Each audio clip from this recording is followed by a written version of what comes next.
Hey guys, what's going on? It's the Interior Auto Mechanic. Today we've got these magic collars, and what these are a subframe collar, and the object of these is basically to help stiffen the chassis up and not allow the subframe to move around as much. Now, before we do an unboxing or anything like that, I do want to let you know that I did receive a discount on these, and I still had to pay money for them, but they did offer me a discount in exchange for doing an unboxing and an install. Now, that being said, they have not provided a script or a prompt or anything I have to say about this. They didn't tell me that I have to review it in a good light. It's just install them and see how they work. So we're going to go ahead and open them up. They're still sealed.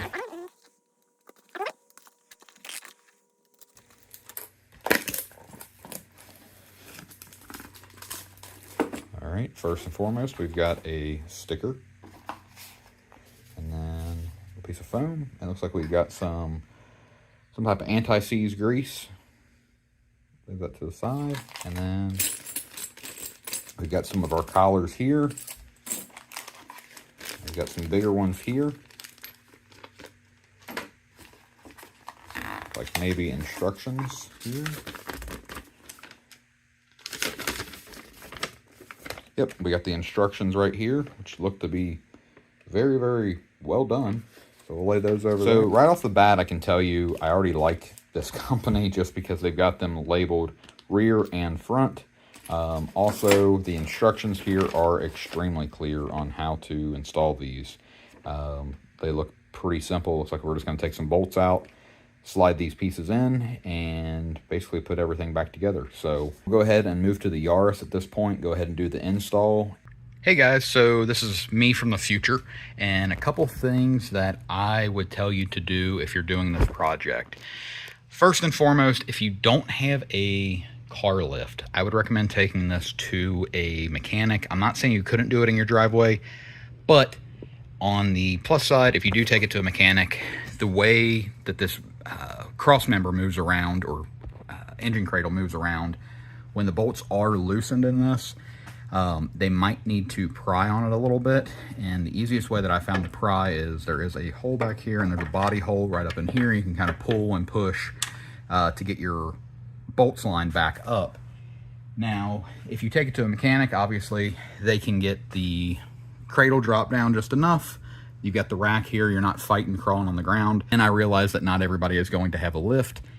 So like I said, I think a mechanic, even if you have to pay an hour's worth of labor to get these put in, they're very easy. You can definitely do them by yourself.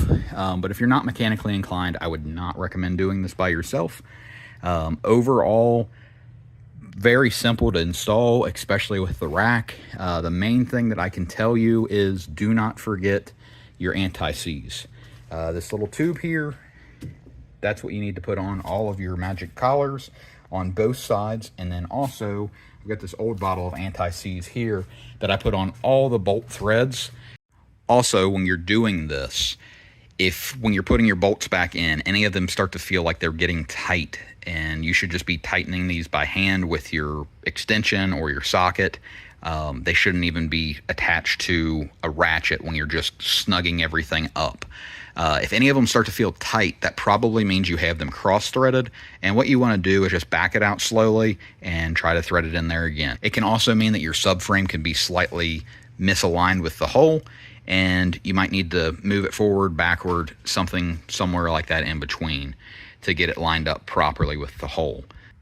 After you do that, be sure you snug everything back down to factory spec. I don't know what the factory spec is for your car. That is completely 100% on you to look up and to use a torque wrench and make sure they are all torqued back to factory spec. I will go ahead and show you what tools I've needed so far for this front section. You're going to need a 17 millimeter, I used a 1/2 inch socket with a, let's call it a 3-inch extension. You don't necessarily have to have that extension for that, but I did use it. And then this one here is a 19 millimeter socket with probably a 10-inch extension. And again, this is 1/2 inch. I did have to use like a breaker bar on them to bust a couple of them loose, and I'll show you which ones those were. And then we've got our magic collars right over here, and they're all color coded and numbered. Coming from the front of the vehicle, We're going to come back, and here's our subframe right through here. This is going to be a 17 millimeter on this side, another 17 right over here. It's mirrored the same on each side. And then you've got a 19 millimeter and a 19 millimeter right here. And then finally, when you look up through your lower control arms, you should see a bolt right up there. See if I can get my hand up to it. This bolt right here. And you can get to that, and this is where you're going to use that 10-inch extension straight up through there, and that is a 19 as well. And over on the driver's side, you can see it a little bit better right up there. That is a 19 as well. So you're going to take those loose, and these two here, the ones through the control arm, those were the toughest ones, meaning they're probably going to be a little rusty, so you might have to use a breaker bar on them. Aside from that, basically all I did was back them out to where they're still in, but they are, you know, there's some wiggle on this. It's not, you know, you still got motor mounts up top and everything there. Don't back them all out. That's the main thing. You just want to back them out enough to where you can work. And you can see up here, we've got a little bit of gap there, so we can put our magic collar in on the backside. All right, guys, so we are going to go ahead and start our install on these magic collars. And something that we want to make sure that we do on every single one of these magic collars is use some of this anti-seize grease that is provided in the kit. We're going to want to smear it all the way around on the top and on the bottom. The reason for this being and why we need to use this is aluminum, and the subframe is steel. So if you don't have some type of barrier in between, these two different metals will react and can cause corrosion and stuff like that, and we don't want that. And this little bit of anti-seize protectant will basically put a buffer between the two. So we're going to do that on every single one of these going forward, and we'll go ahead and get them all installed.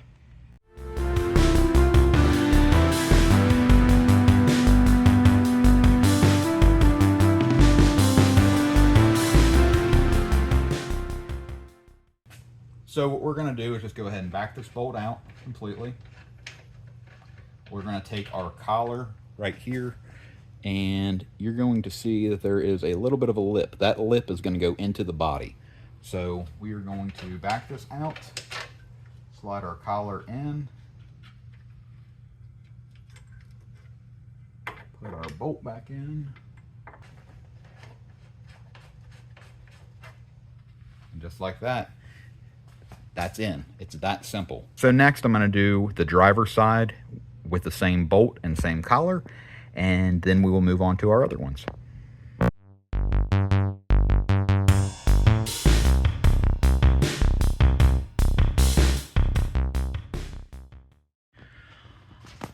So we just put in our driver's side as well. You can see it right up in here.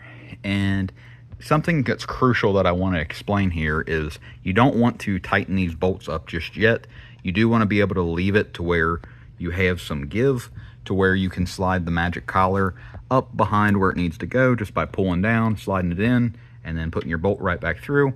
Just want to kind of keep these hand tight, nothing too crazy for right now. They're perfectly fine to have some space. I do want to tell you too, this may differ on your vehicle. Obviously, if it's not a Yaris or this chassis Yaris, it may be very, very different for that matter. The rear one back here, we used collar number 5. And then for this next bolt here, we are going to be using collar number 3 and collar number 4. All right, so we are going to back this bolt out completely, just like that. And then we are going to use collar number 4 on this bolt, and that's going to look like this. And it's going to slide right down on top like that and go all the way down. And that collar part is up, and that is going to go into the subframe. The collar we're going to use on the upper section, and I'll show you where this is going here in a second, is collar number 3. And like I said, I will show you where that's going right now. It's basically where this lower control arm bolts into in the rear. So I'm going to go ahead and attempt to push this in with one hand, just like that. And now we'll put our bolt back in and be good to go.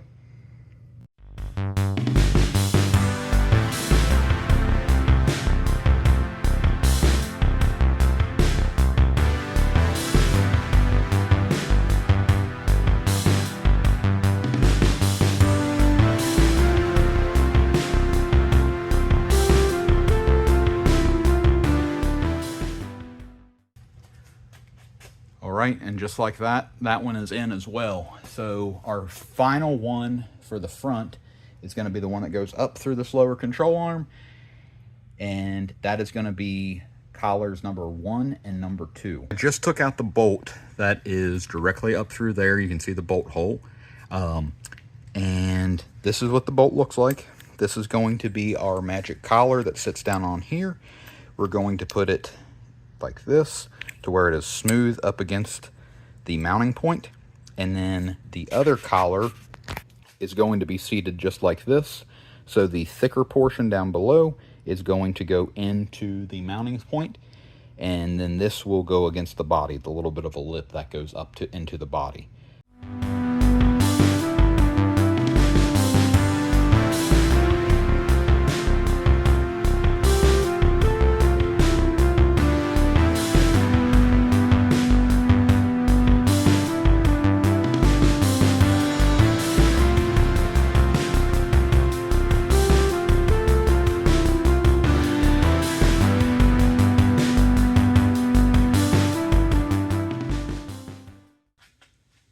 Alright guys, and just like that, that one is in as well.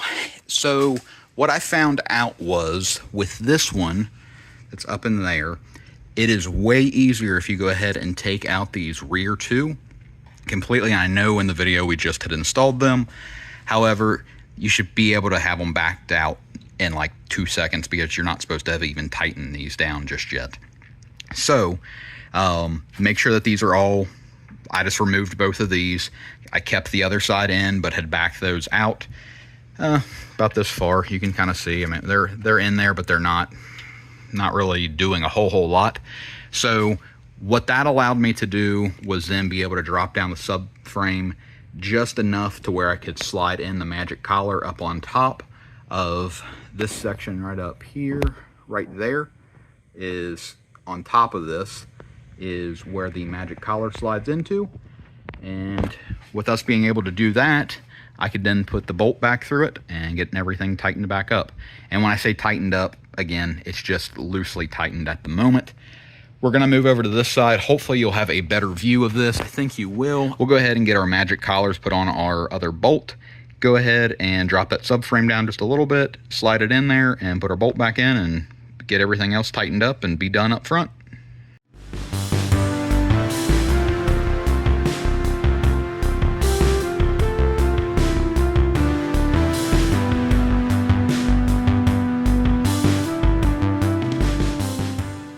All right, guys, and that one is in. So basically all I'm going to do is go back, tighten everything up to factory spec. If you're unsure of what that is, please look that up for your car. So guys, I decided not to go ahead and replace the rear magic collars that will go for the rear axle beam.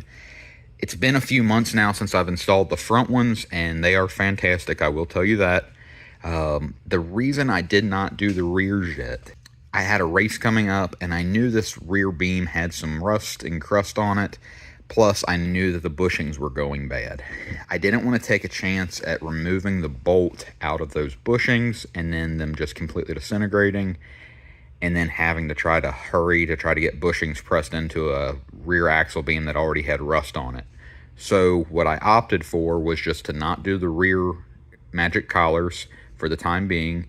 And what I'm going to do in an upcoming video is actually replace the rear axle beam.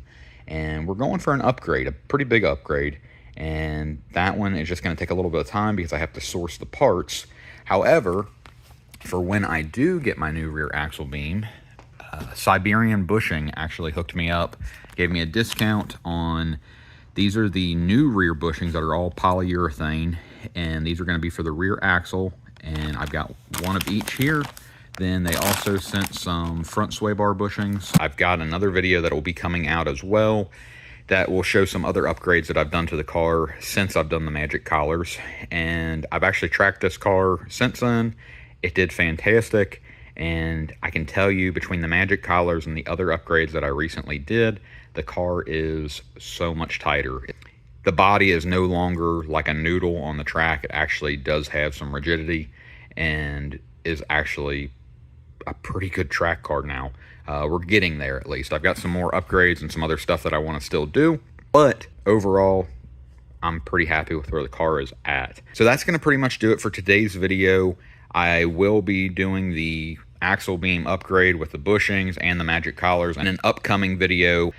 And as always, guys, if you've got any questions, concerns, comments, whatever, just put them right down in the comment section down below, and I will do my best to get back to you as soon as I possibly can.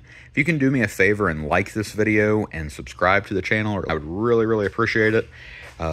These videos do take me some time to actually get done and put some effort in, plus having a full-time job and balancing a bunch of other stuff. Just kind of doing this on the side for fun, but I would love to make this into a career if at all possible in the future. So yeah, liking and subscribing would be awesome. If you want to like us on Instagram as well, it's just The Interior Auto Mechanic. I'll put the link down in the description down below for that as well. And as always, guys, thank you so much for watching. Good luck on your projects and have a great day.